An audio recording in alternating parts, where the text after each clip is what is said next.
In time, it gives me great pleasure to welcome you all to the NTU Workshop 2018 Grand Final.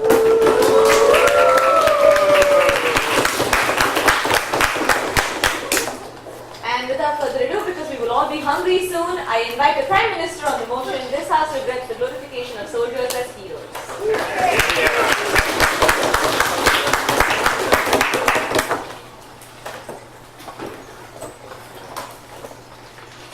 Define what we see as heroes. So heroes are people who displayed bravery and loyalty to the side that they were on at the time, and people honor these heroes on a timely basis. So what we define as glorification is that we praise and we honor their deeds on also a basis. For example, a memorial, like we host celebrations, we like to honor them on a timely basis.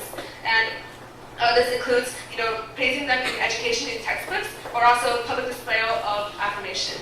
So we'd like to talk about the status quo right now, but we wish to change it because right now we in free governments, in more democratic countries, we see that there is a certain difference in opinions between people. So like in a more free country, there are people who are able to decide who they want to honor. For example, there are people who wish for white supremacy or people who wish for diversity of the race. For example, people who honor Robert E. Lee or people who don't. So the problem right now for that, in these democratic countries, is that this promotes social tension. Because there is no one regular basis, no one centralization, or like there is this glorification that people decide whether they want to support or not. This will causes tension. And also in countries that are more oppressed, for example, in more communist countries like DPRK, there is this brainwashing from the glorification of soldiers. For example, Kim Jong-un, he hosts these tremendous celebrations for his father every year with military and grandiose celebrations. So this also causes brainwashing. So we see a problem in status quo in both democratic and less free countries. So right now, we should respect the values in our current community. We believe that right now, the glorification of soldiers instills the idea that these soldiers hold the right ideas, and that they support, that, like, for example, Robert E. Lee, if the erection of a statue, this might show the public that that we support his idea of white supremacy and perhaps discrimination in a more heavy regard. So we believe that it's not a good idea, and these soldiers, their values are going to affect the public and negatively, first of all, cause confusion within the community. For example, people who are not adequately educated, and this is glorification of these soldiers from different sides actually, they will be confused and they won't know who to support for, and that is going to cause social tension between the communities. Also, this is going to cause pressure, social pressure and peer pressure within the community, because one is not able to, because if there's this glorification, and even though you don't stand for that, maybe you will still be pressured to glorify and to support them because your friends or people around you support them. So these are all facets that this the current status quo promotes and is a really negative influence on our community. So what we see is that we should, we are not advocating for the destruction of statues and memorials. We're simply saying that we shouldn't promote this idea of glorification of the soldiers, because we value them for their bravery, we value them for their courage to stand up for their side at the time that is better for the nation and what they believe in at the time. We don't believe that we should promote their values and their ideas, and that currently is what we believe that statues right now are promoting. We are glorifying them for their values right now. And believe that is not the right regard. So we propose that first of all, we should establish a more unbiased platform in terms of the education system. So we can invite a platform of historians from different sides of diverse backgrounds, and they can establish what they wish to put in the textbook. So they wouldn't. So the words won't have like a particular strong bias towards a certain side, a certain figure, so it's a certain soldier. And we also think that this platform can also promote neutrality, so promote the sense of we admire bravery, we admire patriotism, but we don't admire their values because there may be dissenting opinion that is really negative towards the community as a whole, in terms of the governmental side, from the people side as well. And also, we think that it doesn't make sense that we glorify soldiers that much, but we don't glorify people like teachers, like policemen, who also have a great contribution to the community. So we believe that this is both. Of course, it's a good thing that they promote bravery and courage, but then we don't think that it is a good thing that they glorify all these soldiers and they glorify their values, which may contradict the current political opinion. So therefore, we are proud to propose that we regret the glorification of soldiers as heroes, and we believe that there should be less and actually no public events commemorating these heroes and these soldiers. We can only see them for their bravery. Thank you.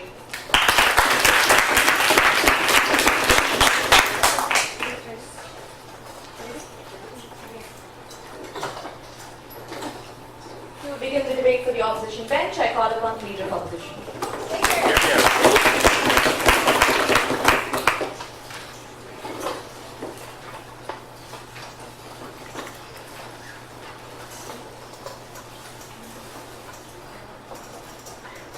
Glorification of soldiers, we believe more often than not, correctly identifies the status of these people. It is not overly idealized, as they themselves have said in their own definition. It's not saying that they're immortal, they're invincible. It simply says that they're honorable, that they are willing to display courage and sacrifice in times when the people need it. We think that when these people are willing to put down individual rights for a greater good, it means that they do deserve the right to be glorified. I'm going to explain that a little bit later. Before that, I'm going to make a few rebuttals to their case. First of all, we think they are principally inconsistent with their stance, because first of all, they tell you that we're not going to overly idealize them. We're not going to be unbiased. Yet they also tell you that they're not going to take away their statues. They're not going to take away their memorials. We think that if you want to be consistent, if they really want to present an unbiased picture of them, then they should have to take these away too. We think they have to defend that burden first. Second of all, regarding the two ideas I talked about, the two arguments. First of all, I talked about brainwashing and DPRK. We think this isn't essentially about soldiers themselves. It's about the dictatorship. It's about the nation as a whole. We think that it is not so relevant to today's motion. Second of all, I talked about Robert Lee. We think we have two responses to this. First of all, we think that people support them because of the same beliefs, not simply because of the idea that he was a soldier. It was because he was able to actually lead a nation that allowed him to gain such support. And second of all, even if it really is about the glorification of soldiers, we think it's still okay, because this tension is resulting in discourse across the country, and we think if on their side, we think that otherwise it will not even be discussed because it is not so important. We think that regardless of whether or not it actually brings, it's actually about the soldiers, it's not going to be harmful to the country. Yes. I just want to fact that currently the discussion of statute of Robert E. Lee that has promoted white supremacy and also a Ku Klux Klan rally in Virginia. Well, first of all, to respond to, we don't think that it is necessarily promoting white supremacy. Most people at the support of the Confederate stance say that they believe that history is important. They themselves agree that white supremacy is a bad thing. That's the first response. Second of all, even if you take that away, you're not really going to be able to remove the white supremacy or the KKK just because you remove a statue, right? I mean, you want to change the mindsets, then we believe that that discourse is much more important.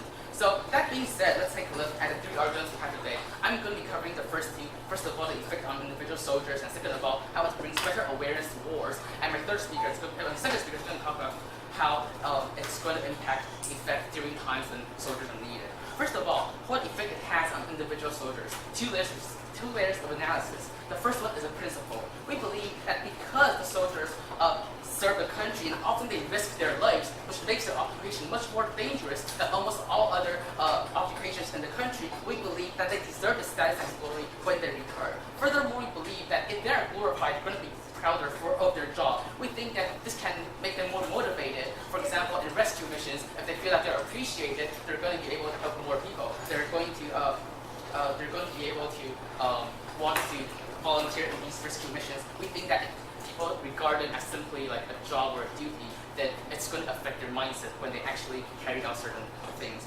Second of all, we want to talk about the conditions of soldiers when they actually return from missions or from wars. We believe that PTSD, for example, or lack of training, lack of opportunities, and lack of chances or education when they are serving in the military means that oftentimes, more often than not, they cannot adapt to normal society. Today, if a construction worker falls off from a building, he's not not going to get a lot of compensation from the government because the government says, well, it's your job, it's your duty, right? But today, if we glorify them, if we realize that they're sacrificing themselves for the country, not just because it's a war, not just because it's their duty, but because they are obliged to do so individually, then we think there's much more public incentive and much more incentive to provide them with certain programs they need. We believe on their side, that's not going to happen. We think that they're going to be treated like any other citizens. The problem of these people are going to be covered. Second of all, we want to talk about how it brings better awareness to wars as a whole. We think that oftentimes, okay, so first of all, we believe that if they are glorified, this means they are more influential. And we think that when the media is often glorifying wars, there's a lot of movies that basically don't talk about horrors of war, and when the government sometimes even covers up war crimes, individual soldiers who have gone through the process themselves are the check and balances that can counter these ideologies. We think that under our side, this is going to be more likely. Why is that? First of all, when they are glorified, they're going to have more awareness, going to have more media exposure. People are going to be more interested in what they have to say, and we think this is going to be benefits. Second of all, we think that because of the glorification, they will be responsible, they will be more patriotic, and it's more likely that they will therefore want to give back to society in a way that's going to be beneficial. We think for all these reasons, because on their side, they basically cover the problem, neglect the rights of the soldiers, we are very proud to oppose. Thank you.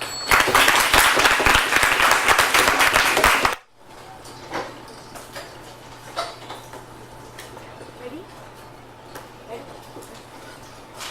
To continue the debate for opening government, I call upon Deputy Prime Minister. I would like to first start off by rebutting a few of the opposition's points. So they talked about how the purpose of glorification is to identify a status for these contributors to society. However, the fact remains that oftentimes people do get misconceptions. People do get mixed up by the fact that this statue doesn't necessarily isn't just glorifying this person for their contributions, but rather that it's glorifying them for their values. For instance, why is it that Robert E. Lee appears so many times in so many like Ku Klux Klan marches for like pro-Confederate ideas? If you look at on the news, there's oftentimes a lot of pictures of people whose homes have like these dolls of like with have dolls that promote that promote white supremacy. That are also in they're also with Confederate flags that also promote like the idea of Robert E. Lee. So the idea is that a lot of people actually do have these misconceptions. You can't educate. Not everybody is as well educated to be able to distinguish the differences between glorifying a person for their views and glorifying a person for their courage. Not everybody is able to distinguish between these, and oftentimes glorifying somebody for their views, glorifying somebody for their contributions to society is often mixed up and often entangled within with their views. So so their point does not stand. And also they talked about how they wanted to change the mindset of everybody within change the mindset of these people who have misconceptions. However, what better way? We have proposed a model that will do that. We'll educate people. Our platform with a lot of historians from very diverse backgrounds will promote that education that is so crucial for everybody to understand the world from a more diverse perspective, for everybody to understand the world from a more neutral perspective, and to understand the world as it truly is and it truly was. So also, yes. They cannot glorify, for example, soldiers who fought for civil liberty or the abolition of slavery in these widely conservative places as well. Thank you. So our point is that these soldiers will not be glorified, but rather they will be understood through the education means, so that students will understand what these soldiers stood for, but that they will not get this they will not get the impression that the government wants them to have when they are educated about these soldiers, so that they can form their own impressions. They can be able to support these people by their own means, by their own because they want to, and not because somebody else tells them to do so. And this, we believe, is the correct mindset that we should be aiming towards, that we should be striving towards as a society and as a global community. And also, we talked about how this would have an impact on the soldiers. How these soldiers this would motivate the soldiers to go to fight for their countries. However, there are other means of motivating soldiers to fight for their countries, and since the global trend right now is that we are moving away from human warfare. We are moving more towards an era of, for instance,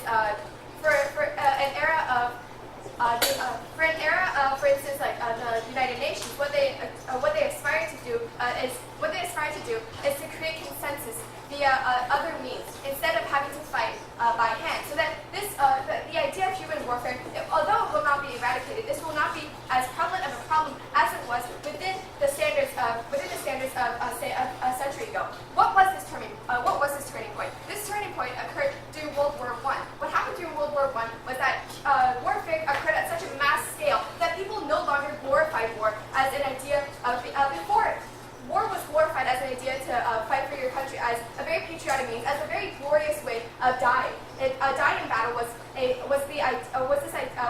certain standard. But then after World War II, after we have moved on into the modern world as we are today, we no longer glorify war to this means, and we have to adapt to that change in mindset. We have to adapt to the idea that we should be reaching the solutions through consensus and not through warfare. And then they also talked about how they would have more media exposure. However, there are already textbooks and there are already means of educating people through other means. And they talked about how they would be, seeing as how soldiers would be glorified, they would later on they would become more patriotic. But that is simply not the case. Having the idea that they will be remembered in the future or such does not, although it does, it could mean that they would decide to fight, to want to fight more in battle. However, it doesn't necessarily mean that this is the right way to achieve patriotism. Patriotism is to want to fight for your country. And how would glorifying war and wanting people to fight instead of being able to contribute to their society, to their countries through other ways, be any better? And thus we are proud to propose. Thank you.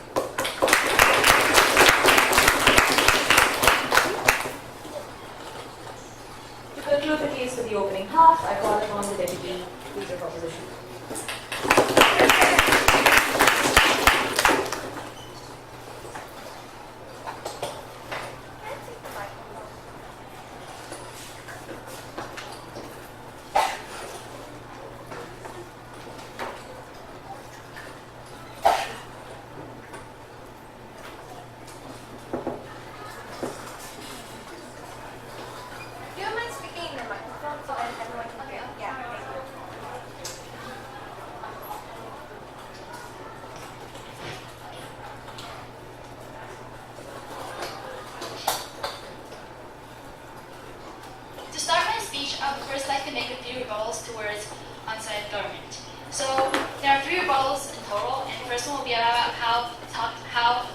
We believe that only through having these commemorations and those statues would these soldiers be properly understood of their importance. If there are no statues, there are no glorifications, and there are no other public means to show how to establish and to have those soldiers being displayed in public, we believe the soldiers' importance will not be shown. And furthermore, on our side, we believe discourse is very important.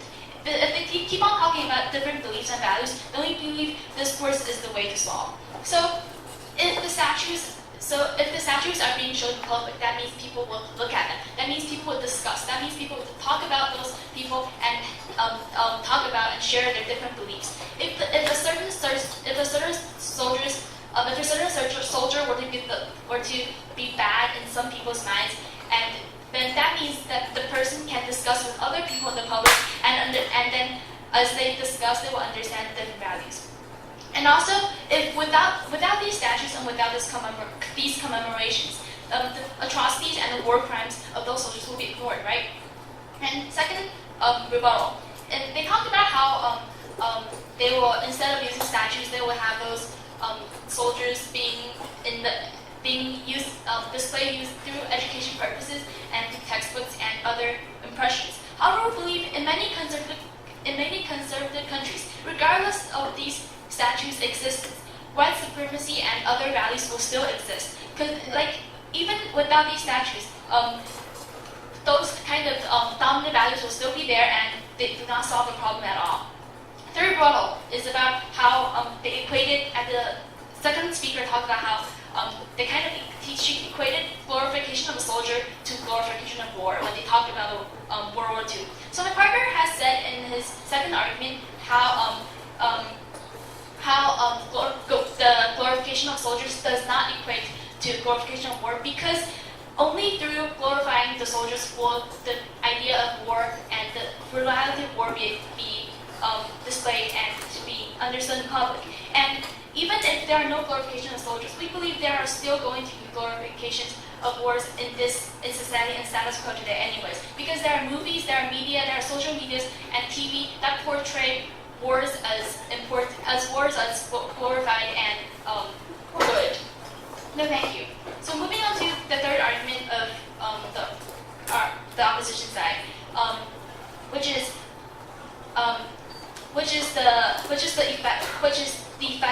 is that on government side there are going to be more harmful effects during wars. So in many countries there are drafts like that happen regardless. For example, in Singapore and Taiwan, where people have to serve for the nation's security, regardless if they want to or not. So on our side, if we were to glorify the soldiers as heroes, the soldiers will be less reluctant. They will be more disciplined, and that is what the military needs. If one day there were to be a war, if one day the nation needs to be secured, then they will be more disciplined and they will be willing to fight. And also we believe that soldiers aren't just for wars. They can also perform other rescue missions, like when there's an earthquake, when there are like people who are stuck in caves, when they need help. They can perform rescue missions and many other things that soldiers need to do. And if they feel unappreciated, they will not be willing to do such things, especially if they have to risk their lives in doing so. If they are not viewed as heroes, if they are viewed as just normal people, they will not be willing to do so. And what that results in is that no soldiers are there to help when people need help. And the impact of this is that it creates a vicious cycle of people blaming on soldiers and soldiers not helping. Because soldiers, they do not want to help the people. People will think that, oh, the soldiers are not fulfilling their jobs. And therefore, they will start blaming the soldiers for not fulfilling the duty. However, and when they blame the soldiers for not fulfilling the duty, the soldiers will of course will be less willing to do so. And then the nation's safety and the basis of the country collapses. So at the end of the day, because we allow for nation security to be secured, because we allow for soldiers to fulfill their duty in a willing way, and because we actually help stop further wars and protect soldiers, we believe that the opposition side has won the debate.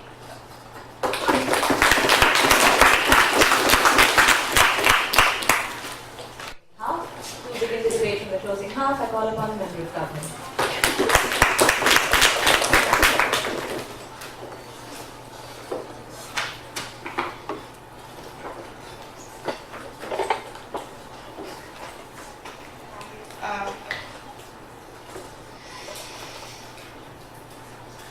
Okay, as the closing government, we fully acknowledge the case talked about by opening government, including the possibility of brainwash, promote social tension, as well as causing confusion for less educated people, and other possible peer pressure, which will be promoted by such glorifications. However, as the closing government, I would like to give you a different perspective of the harm done by such glorifications that can expand on certain aspects. Okay, so first of all, when we try to glorify these people, we are not actually glorifying the content of their job. We are actually only glorifying the image that we thought they were doing. So for example, modern day soldiers often involved in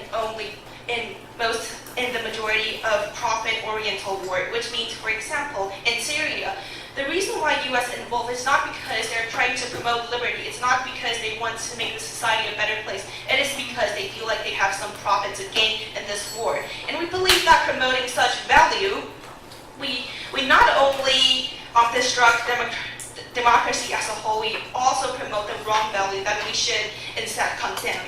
And further, I would like to explain the reason why we should not glorify one job over another. It is because if we only provide respect towards one job instead of another, for example, we only respect soldiers instead of nurses, that way people's willingness to become nurses will significantly decrease, that make certain aspects of society be neglected. So as a result, this will actually cause harm instead of bring benefits for our society. Moving on the other hand, we also believe that over-glorification actually brings harm towards soldiers instead of bringing them benefits. Because, first of all, when they return to home from war, they are glorified by a few seconds of applause. However, the reality is that the pension system in our nation is not thorough enough. It's not good enough to compensate the needs, to compensate such expectations. So when they return to reality, they realize that they do not have money, and their whole life quality is actually worse than before. Yes. What is the incentive for the government to actually provide for these people and they're your side? That is a really good question. Okay, so the incentive for these people is a reform on the pension system. It's an actual reform on the pension system instead of focusing on the glorification and the superficial glorification for these people. So we believe as a government, we should glorify them and we should motivate them to join war by letting them know that, okay, we respect them as citizens. We give them respect instead of glorification. And when they return from war, we provide compensating pension systems that can let them live a good life by them serving our country. And we also believe that, as the opposition side has mentioned, the soldiers should not be blamed for, participating for this war, so because they might be the leader as a whole use them as a tool, so that they should be glorified for fighting for the war instead of the means that motivates them, like the negative means that motivate them to join, for example, the Syrian war. But the thing is, the reason why we should not glorify them is because military is a tool for our government. It is just a tool instead of the head, instead of the representations of our government. If we over-glorify them, it means that we as citizens agree with what the government is doing instead of really actually understanding what our government is trying to do behind our back. Yes? Do you agree that if soldiers feel more responsible, they will serve as check and balances to the system as a whole? Oh, the thing is, check and balances, as you mentioned, do exist, but it is really less effective than the harm that they can actually bring.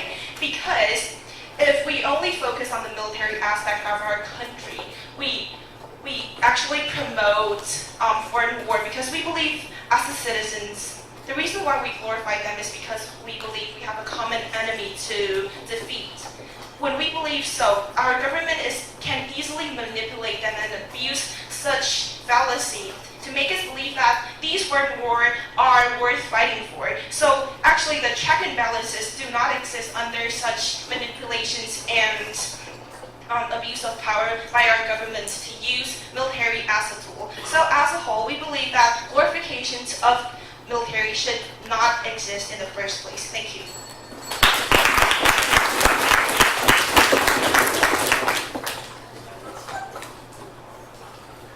I thank the speaker for that speech, and to continue the case from opposition, I call upon the member of opposition.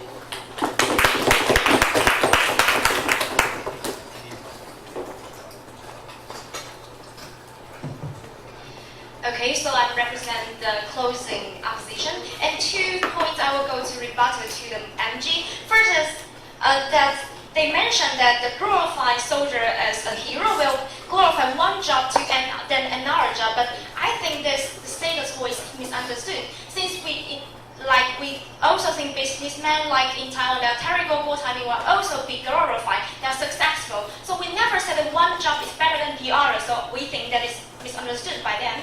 And the other one is they say glorify soldiers as heroes will be linked for war, the government will use it as a tool. However, we think that war brings soldiers, not soldiers bring war. So this should be clearly misunderstood, that is not soldiers bring the wars. Okay, so there is never be a tool for the government to bring the military to bring the war, since we glorify the soldier. Okay, and I will bring the promises that is missing in our upper house. That is why we need to glorify soldiers, why they are so important. Because we think peace is important, so we want to glorify soldiers. But why peace is important? Since bring peace back to the war, like bring peace back from the war, the terrorists, thank you, take your time, the natural disaster, that's what soldiers done for us. Since why peace is important? Because if if there's war, people never want to sacrifice their life. People don't want to die. But there's one soldier, they will sacrifice themselves. And life is so precious. So soldier, this job is really, we want to glorify. Okay, so the war is really bad. So why important of the peace? Since like if there's no war, there's no like UN or these like international organization, they will bring the cooperation between the nations. So we think soldiers, the link from the war to peace, will bring this cooperation to society, to this the nations, not only on the country scales. And the other thing we think is really important, that is soldiers, they serve for the beliefs. You can think, who serve for your beliefs? We now live for our beliefs, or what we believe. But soldiers, they do serve for beliefs. They fight for wars. They fight for their they don't like the communists, so they fight for the democracy when they are in World War I, World War II. So they live for the beliefs itself. And why beliefs is really important, because that's what our life is meaningful. And the third thing is, I think is really important is the soldier, their lives, they are so disciplined. Sorry, take your time. They live in the military. They need to obey to the commander without any question. They cannot use their own votes. They cannot use their question to ask the commander. So I don't want to fight for this war because I don't want to go to the battlefield. I don't want to die. They don't do. They command. They obey the commanders. The command. So. Sorry. Since I think they want to serve the people, I think it's the really important thing that we always neglect. Okay, and the consequences that the upper house has mentioned that our upper house has mentioned that if we don't glorify our soldiers, the society will the defense budget will be cut. Then the country may not protect their own nations. They only have enough power to protect their own nations. Like for example, for China, before World War I, like the Qing dynasty, the queen of the Cixi, he used the defense budget to build her own garden, so that they bring China to the 100 year to fall back to another West nations. So I think that it links to the defense budget won't be cut if we glorify the soldiers. Okay, so I will continue. Okay, so the other one is the consequences that will be bad is because if we don't glorify the soldier, the UN, they have the peacekeeping military that is cooperate between nations, because we know that the peace is most important thing beyond every country's own interest. So the first, just back to what I said, the cooperation between the countries will glorified by the soldier itself.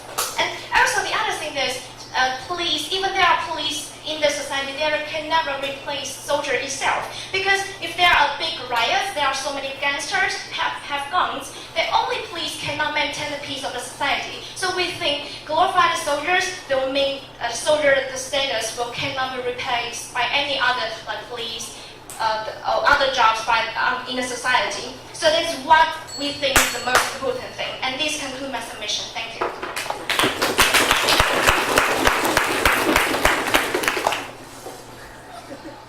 Government bench, I call upon the government.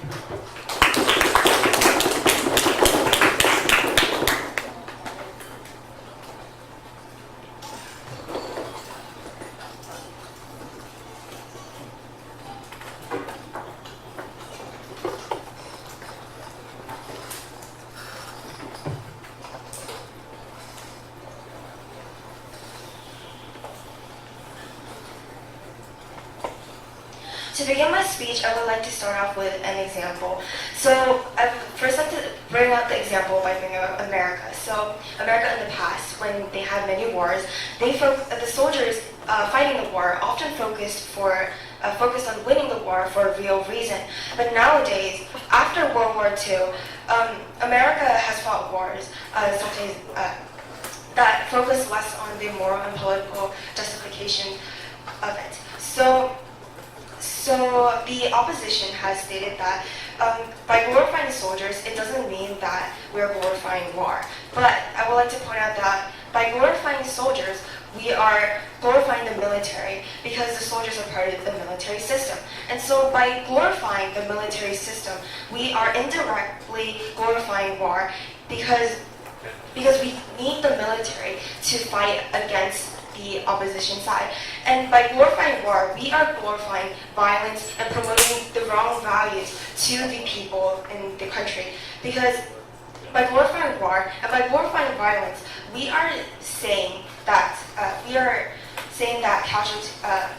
are indirectly promoting casualties and infrastructure being destroyed, and that and so in the desire to appear patriotic, America has traded reason for bluster and truth for fear and support for failure. So the opposition side has said that because soldiers risk their lives, they should be glorified because they'll be prouder of their own position in the country. However, the government bench believes, no thank you, that soldiers are not the only ones that shall be glorified, as we have mentioned several times in the past with the past few speakers. We have everyday heroes like firefighters risking their lives to put out fires. We have doctors saving people's lives, and we have protesters in the streets fighting for what they believe is right and fighting for their own rights. So we believe that by only glorifying soldiers, we will be neglecting the other part of the population that occupies the other professions in this world. And Point. thank you. And so they have also stated that if we glorify soldiers, they will have it will be a good thing because they'll have a bigger influence to the country and to the people and to the audience in general. But however, is it necessary to glorify them for them to have a greater influence? Because we believe that by respecting them, we're already giving them we're already giving them an upper hand to express their own opinions and to show the people what they're doing. And so, Point.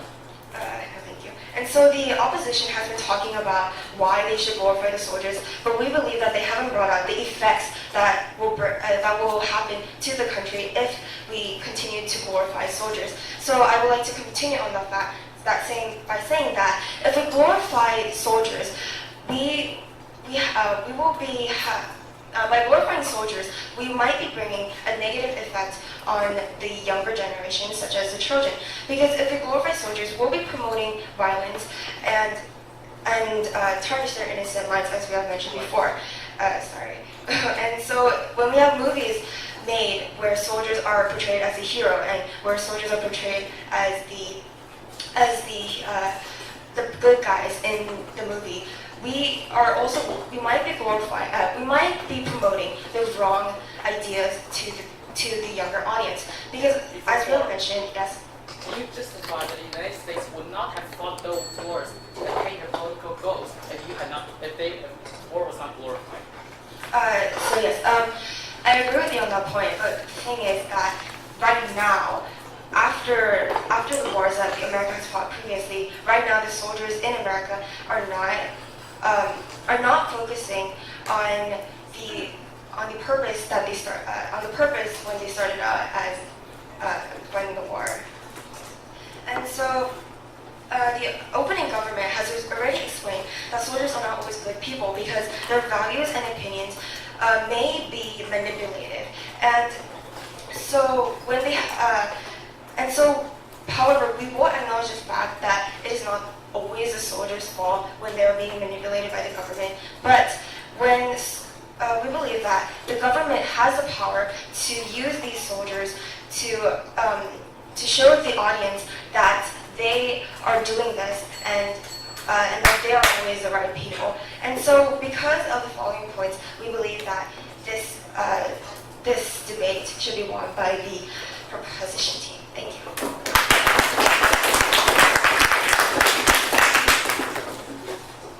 To conclude the case for the opposition bench, the debate as a whole, and take us all to lunch, I call upon the opposition group.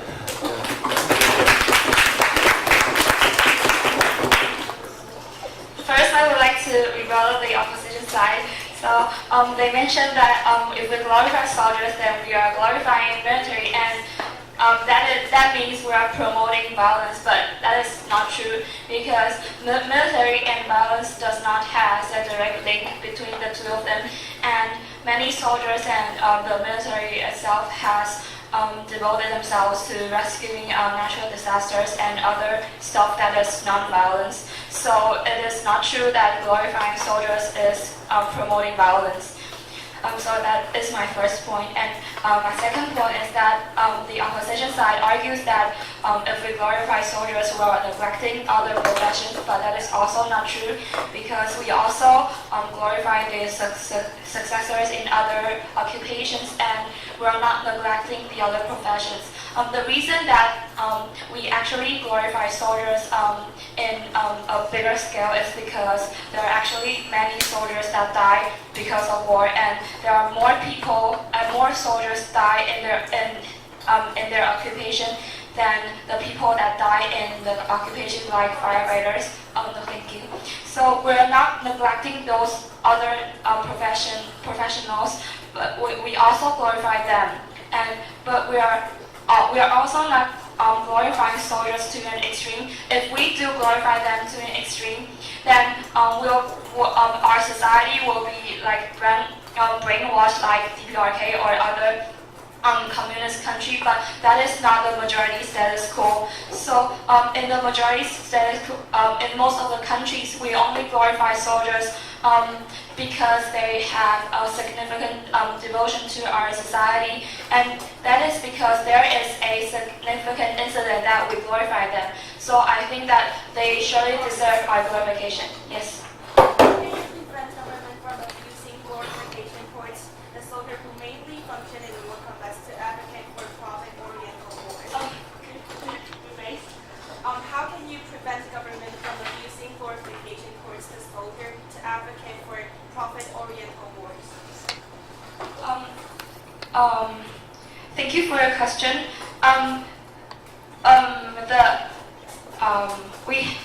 We're actually not discussing the means of preventing government abusing the glorification of soldiers. So I would later elaborate more on what my partner has begun and what the opposition side really wants to express.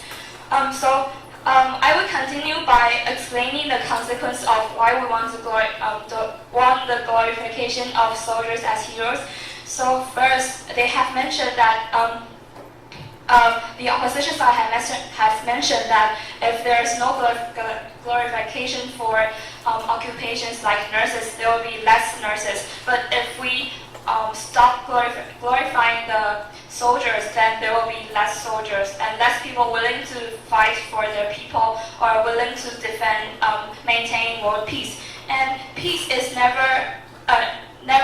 peace should never be taken granted because peace is Peace is never easy to achieve and maintain. And after the two big world wars, there is the United Nations established, and which lead to the now relatively peaceful society we're living in. So that is all because of the devotion of the soldiers in these two wars. And thus, we think that the fact that the soldiers are fighting for the people or even fighting for simply to defend world peace is surely they really deserve our glorification just because they're defending other people with their own lives and they're doing things that many people aren't willing to do or other people fear to do. So they're definitely displaying courage and the sacrificing spirits. So that is surely deserve our glorification. So thus concludes my speech. Thank you.